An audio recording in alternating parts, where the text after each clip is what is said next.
मेरा नाम कुणाल गुप्ता है। मैं पीएमसी कंपोजिट विद्यालय चक्कर धनपतगंज सुल्तानपुर में कक्षा 8 का छात्र हूँ। वीर गाथा के प्रोजेक्ट के अंतर्गत मैं मगध साम्राज्य के इतिहास का वर्णन करने जा रहा हूँ। मगध साम्राज्य प्राचीन भारत के 16 महाजनपदों में से सबसे शक्तिशाली था, जो वर्तमान बिहार के दक्षिण भाग में स्थित था। इसका इतिहास लगभग 544 ईसा पूर्व से 185 ईसा पूर्व तक रहा, जिस दौरान कई महत्वपूर्ण राजवंश ने शासन किया।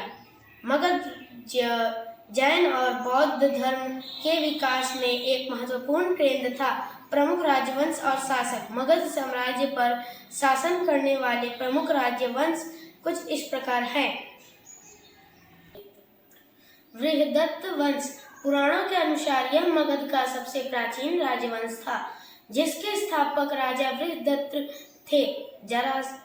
जरासंध इस वंश के प्राप्त शासक थे।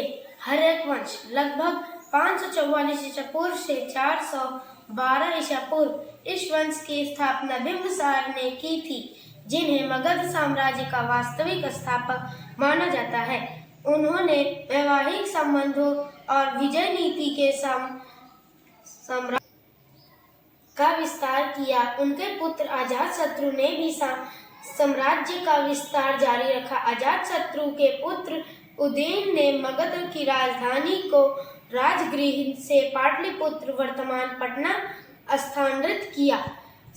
शिशुनाग वंश लगभग 412 ईसा पूर्व से 344 ईसा पूर्व।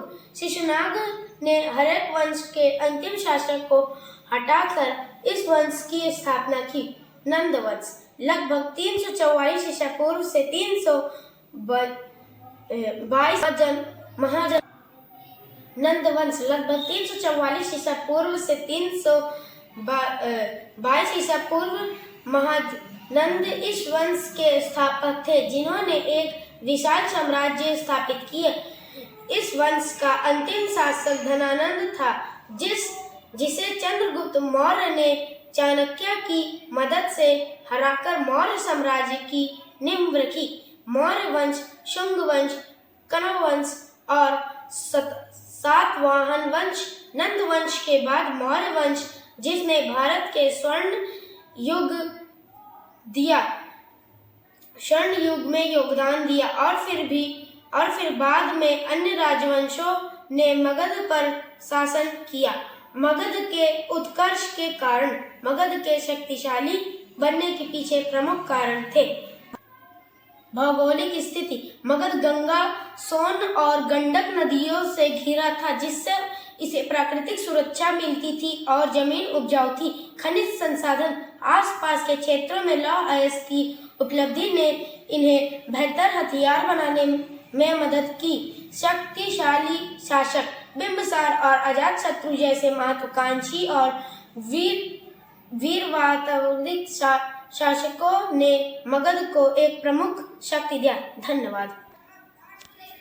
वीर गाथा प्रोजेक्ट के अंतर्गत हमारा विद्यालय वीर भारतीयों को, जिन्होंने ऑपरेशन सिंदूर को